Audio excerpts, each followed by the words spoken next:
Broadcasting from Silicon Valley, California, this is Conversations with Jennylyn.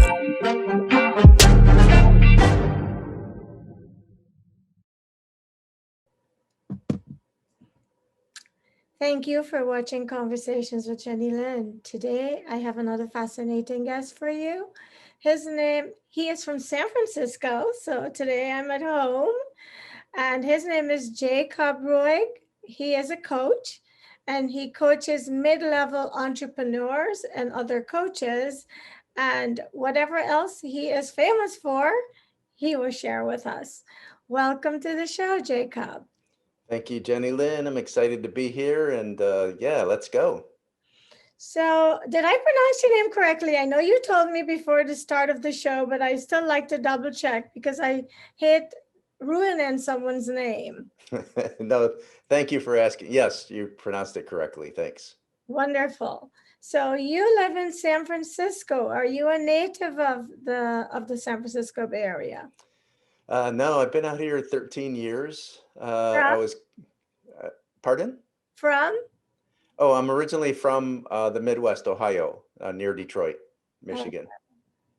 Oh, well, how do you like living in San Francisco? I love it. I won't leave. My daughters followed us out here, and one daughter got married and blessed us with 2 grandkids. So as long as they like me, I'm here. That's wonderful. So tell us, Jacob, did your work bring you out here? And you are a coach, and I've interviewed several coaches. So tell me why Jacob is the best. Yeah, thanks. What brought me out here was I started working with John Gray, who wrote Men Are From Mars, Women Are From Venus. And for 7 years, I was spending 10 days a month up at a wellness retreat that he did, sharing his information. And I started integrating, and that's where coaching kind of got started, because we would take walks and he would say, you should be a coach. You should be a coach. And at that time, which was near 2000, I was like, what's a coach? And I realized what it was, and that I had mentors prior to that. But to answer the rest of your question, why I feel that I'm the best is I have figured out that, we have this drive as entrepreneurs or coaches to create success and create this business. And many times we start chasing those degrees of success, and we get to them, but we forget one thing, which is what's the real dream and desire for our life. Mhm. And how many entrepreneurs or coaches take vacations and are still working, or having conversations with their loved ones and they're still, oh, I have this email to do, I need to do this. And so what I have done was figured out for myself first, but now show other people how they can take more time off, double their income, which is pretty easy to do actually, and then increase their profits, which is something that people, especially the entrepreneurial world, don't really focus a lot of time and energy into. So I read that book years ago, and I remember thinking, what a great way to categorize how different men and women could be, and actually put it in a box. Like, men are this way and women are this way. And this is why there's so much sometimes impasse between the two sexes. How did you hook up with John Gray?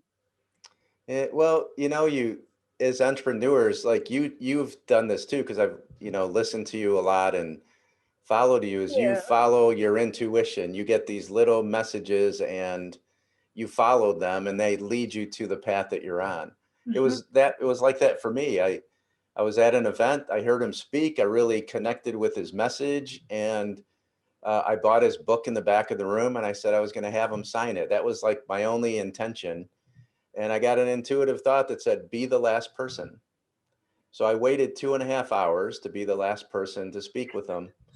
And we spoke for over an hour together. After he had done this talk and spoke for 2.5 hours to other people, he invited me up to his wellness ranch in Northern California.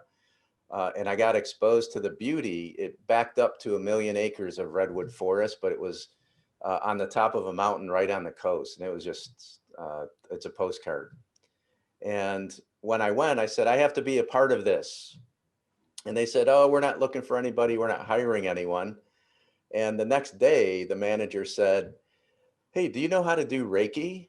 And the day before, they had given us a Reiki foot massage at this retreat that I was at that John Gray was putting on. And I said, yes, I know how. And I had no clue.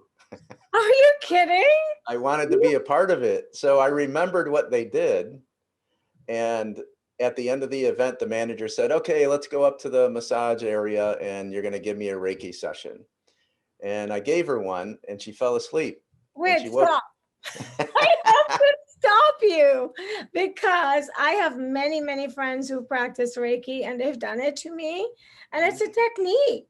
You can't fake it. How did you fake it? It must have been a meant to be. I just connected with this feeling, I had known what energy was and I just connected to it, and gave her this session and she went to sleep.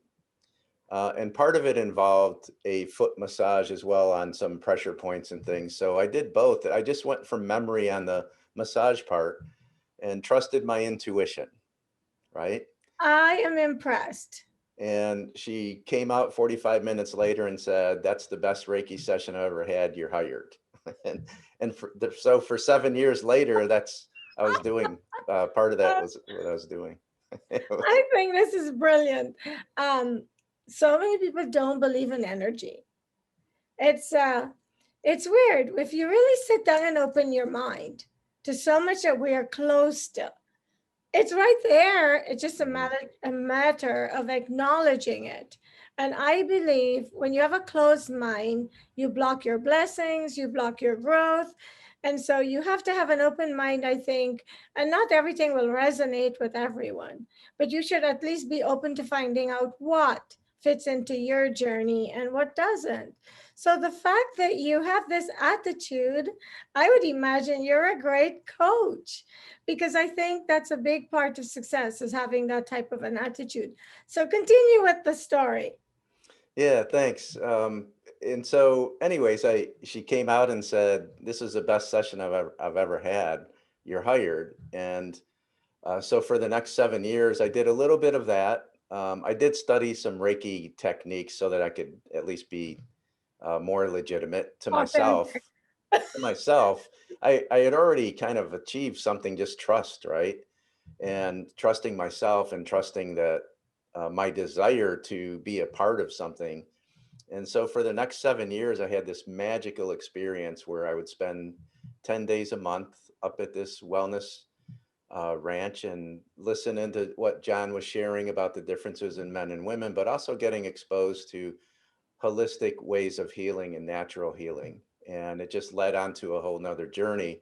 But a lot of it was about trusting myself and being willing to take a risk. And circling back in a really long way, what makes me good as a coach is that I'm willing to take the risk. I'm willing to put the relationship on the line every single session, which means you don't hire me to be your friend, although we're going to be friendly. You don't hire me to just agree with you. I do disagree, but in a way that nurtures and builds people up. And I think it's taking that risk and being willing to use that old saying, ready, fire, aim, because that's what it takes to be success. You've experienced that yourself in your story, which is brilliant as well, Thank Jennylyn. you. Thank you for listening to it. I love to hear people's stories. I don't really like to tell mine. I feel like mine is so irrelevant. And so when I was invited on that podcast and I shared about my story, I just don't know what the psychology is. As a coach, maybe you can point it out, that we have a difficulty telling about, some of us, telling about ourselves. It feels narcissistic to me to just talk about me. But then I have conversations with people, so I also have to have some input. But as a coach, have you found that this is a difficulty for a lot of people? Yeah, absolutely. We're raised to not brag about ourselves, to not be the person that's the most important. And as entrepreneurs or coaches, to market ourselves and to put ourselves out there, we have to. Here's a statement that I heard, and it wasn't that long ago. If you only share half of what you know, people only believe you're half as good as you are. So it's our responsibility to be able to express that in a way that people get it as value, not as bragging. There Mhm. is a difference. I find that most of the clients that I work with are not practiced in this. It doesn't take long to understand it and realize it and then formulate it into words that are empowering and uplifting, not just saying, I'm great at this. So there is a fine line, but it's really important as entrepreneurs and coaches that we do that. Well, I must ask you this question since we're on this topic. How would you encourage someone or teach someone to present that in a way that is not uncomfortable for them, as in, I am the best at this, but to say what you're good at with confidence and conviction and not sound narcissistic?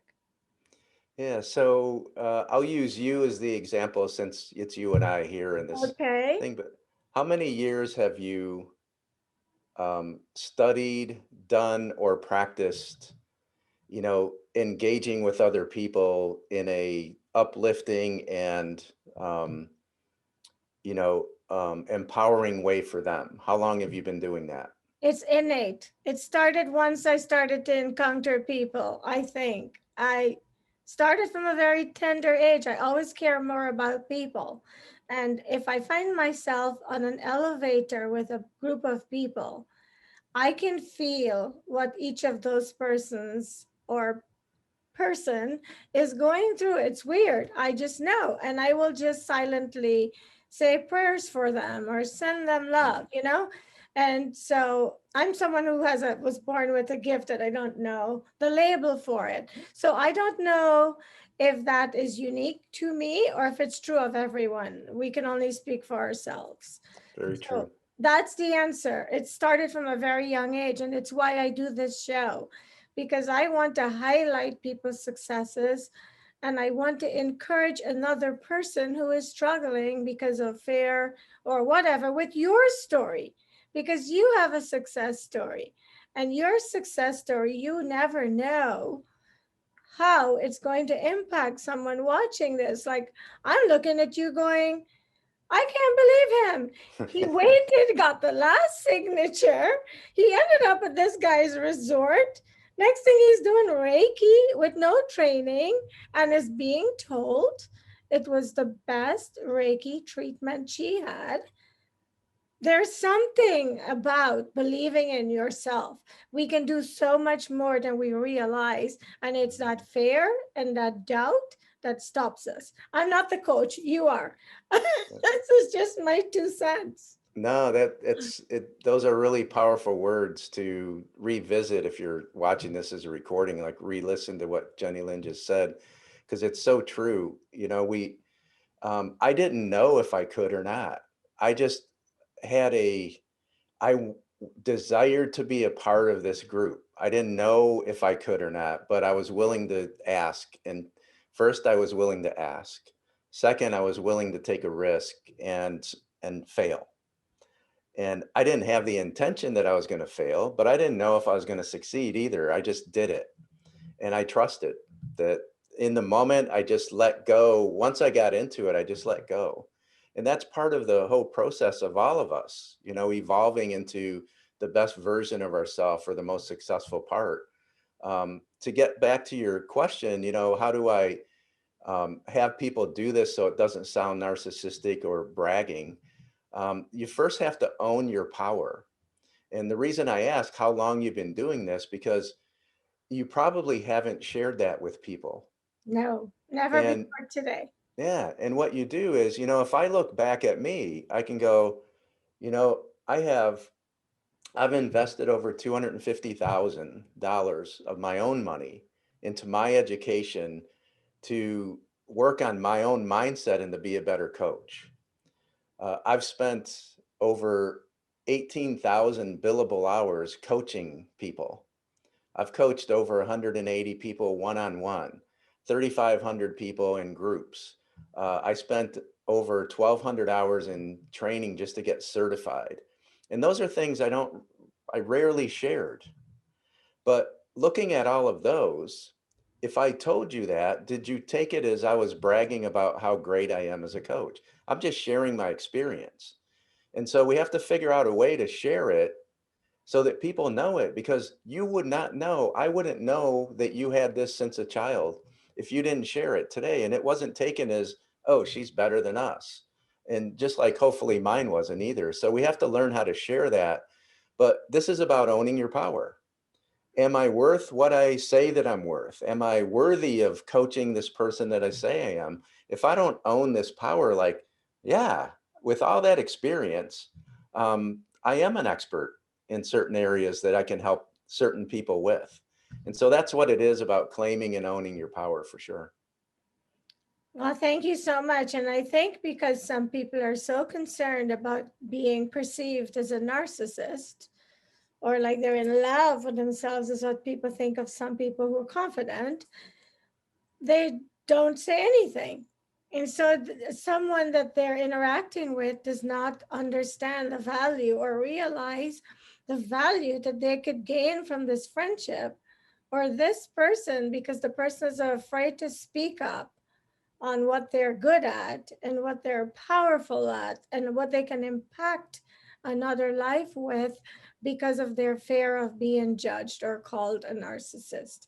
Now, I'm one gutsy woman. Yes, you are. And I have no fear. I say how I feel in the nicest possible way. I speak out about what I believe in, and I don't really care who's judging me, because this is my journey. Mhm. And it's not necessarily yours. So just because I feel a certain way, or my philosophy is is a certain philosophy that doesn't resonate with you, it doesn't mean that I'm crazy or that you're crazy. It's just we're not all the same. And if we could just learn to embrace each other's differences, even if we think it's craziness, I think we would live a much fuller life, because we do need each other. Yes, we do. So, as a coach, what have you found is the common thread in people who come to you for help? That they have come to a point where they realize that they're stuck, or they're frustrated, or becoming or shutting down a lot of times. You know, they're working harder than they anticipated that they would. They feel that they can't take the time off because they've elevated their lifestyle to the level of income that they have. Um, and they don't take the time to make themselves important first, to make other people important in their life. And you start wondering, like, if this is all there is, do I really desire this much success? Because I have people that, you know, have had $1 million companies, and it sounds great on paper. And yeah, they make, you know, 20, 30,000 a month in income, but they're also spending, you know, 19 to 28,000 a month in expenses, because they have this lifestyle that everyone in their family enjoys and they do on occasion. And they start feeling a little bit of unconscious sometimes, or conscious resentment towards that. Mhm. Um, you know, and it's about getting back into balance and understanding it doesn't have to be later on.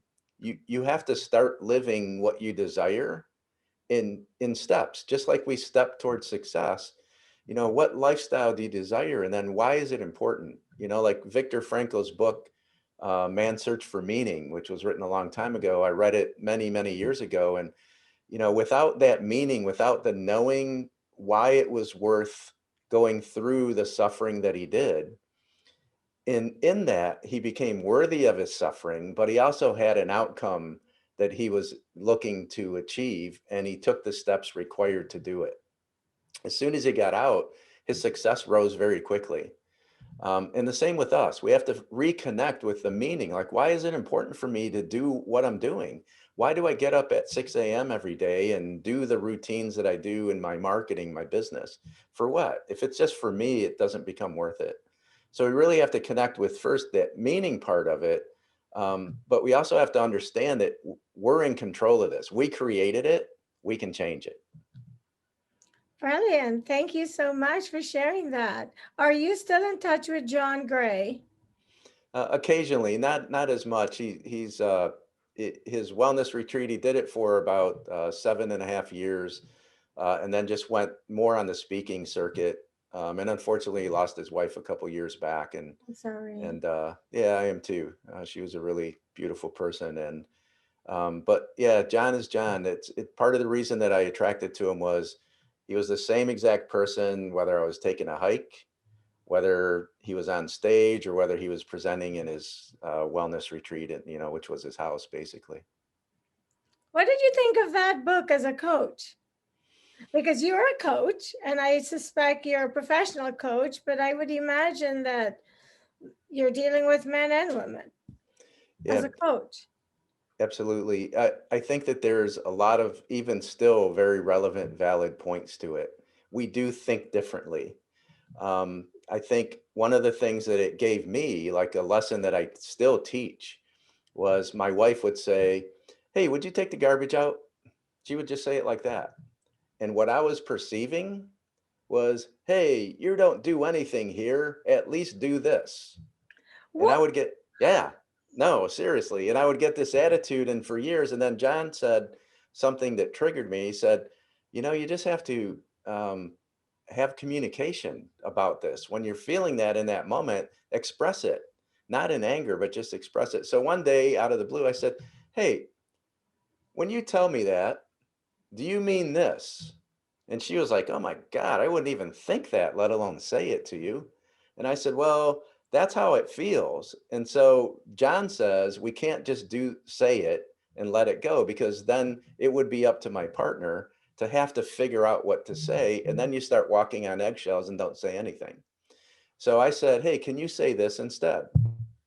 And what she says, and it's been 15 years now, and it still works. She goes, "Hey, Jacob, I know you're busy, but I could use your help.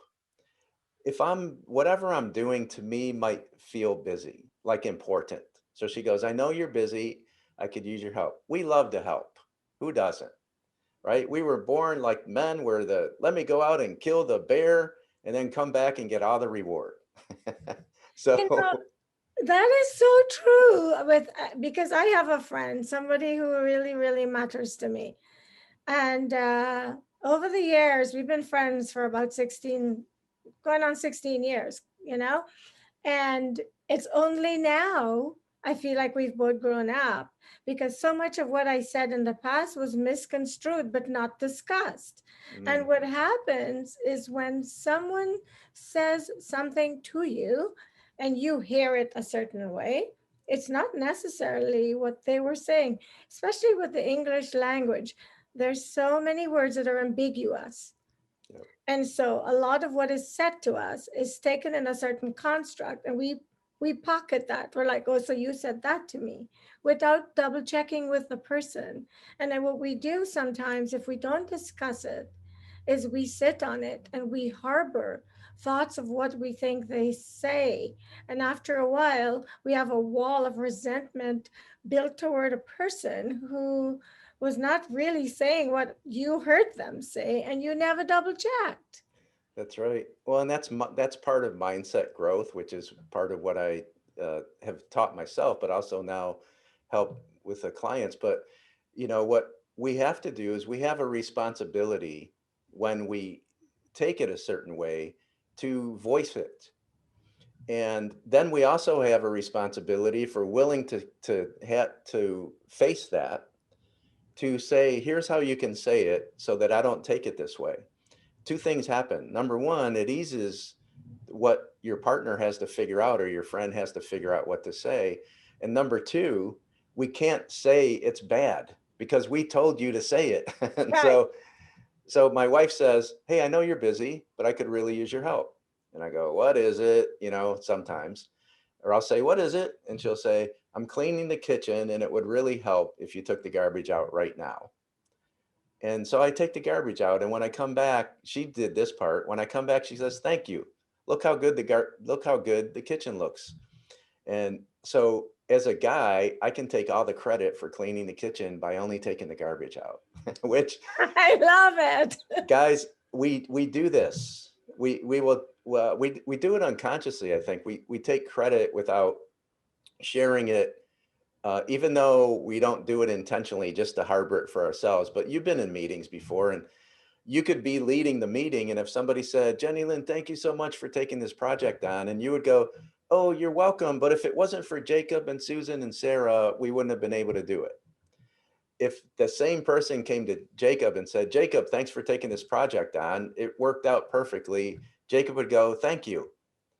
And Jennylyn and Sarah and Joe would be going, what about us, right?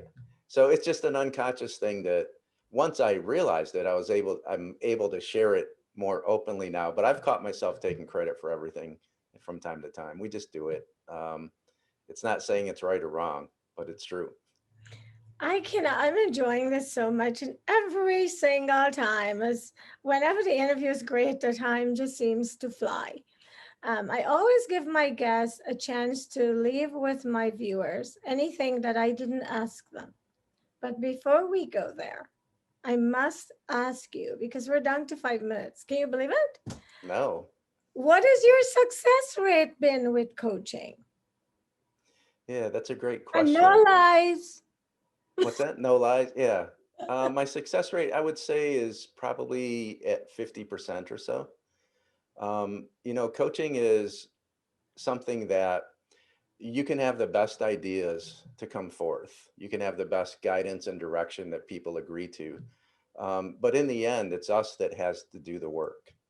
And even in my own experience, I've hired some really high level coaches, and it's not about how much you spend. It's about how willing you are to do the work.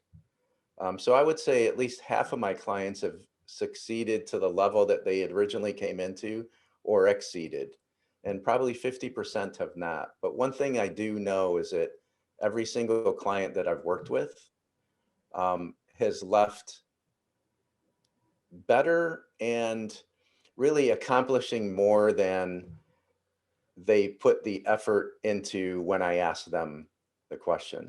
The real key to my success in this isn't how many people have done it, is my average client is with me 28 months. The average coach, it's 6 months to 9 months.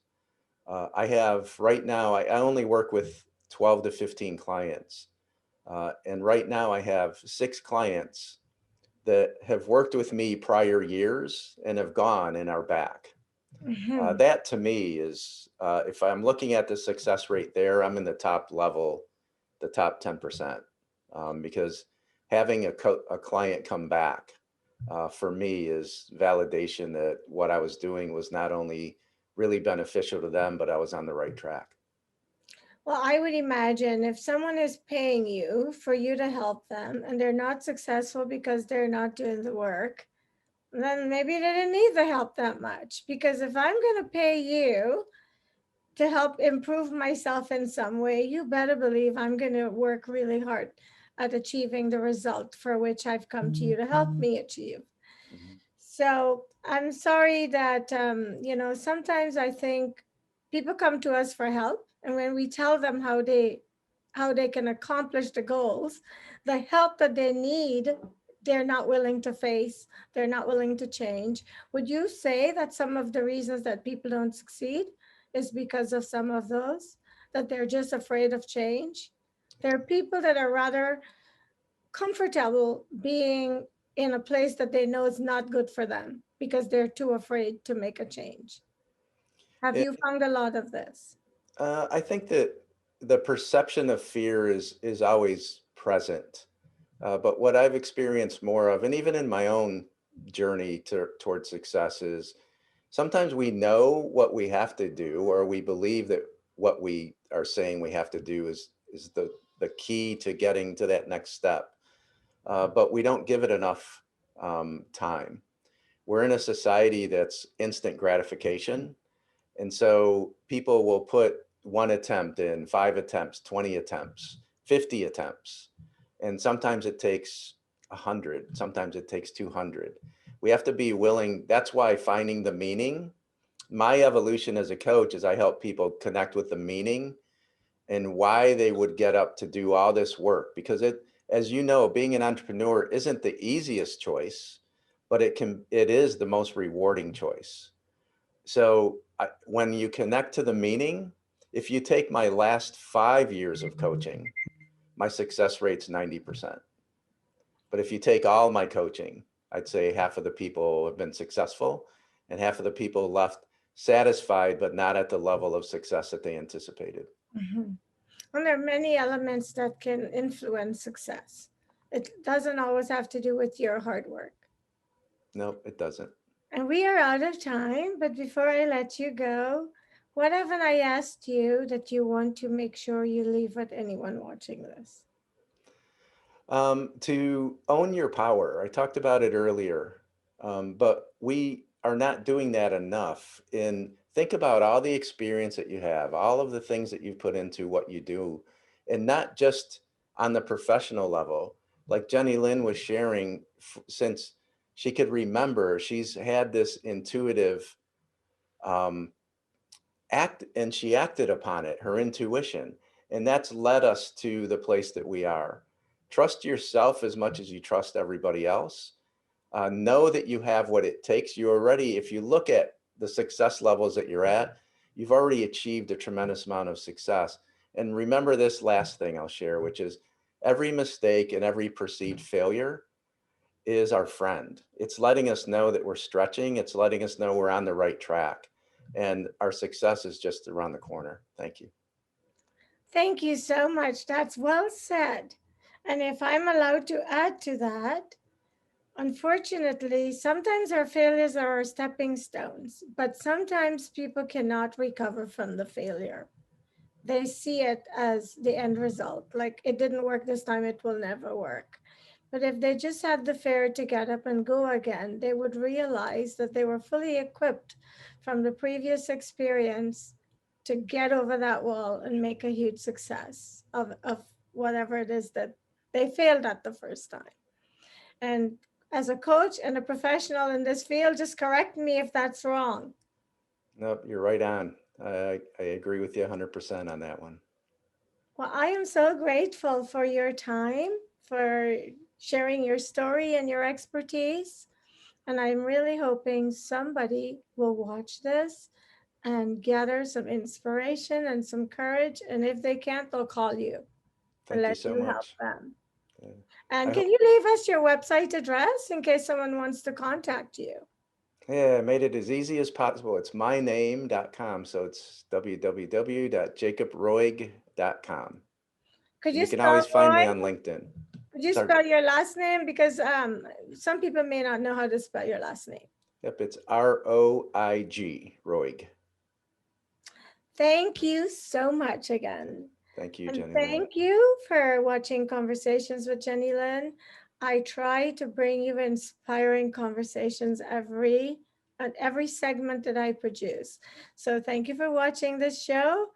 When a conversation is all you need to be inspired, and contact Jacob if you want him to help you, to coach you in whatever your endeavor might be.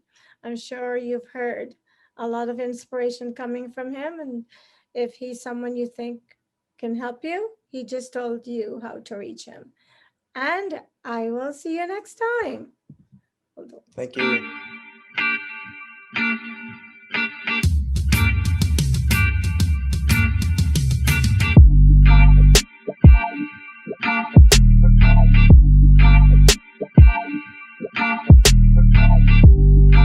Broadcasting from Silicon Valley, California, this is Conversations with Jennylyn.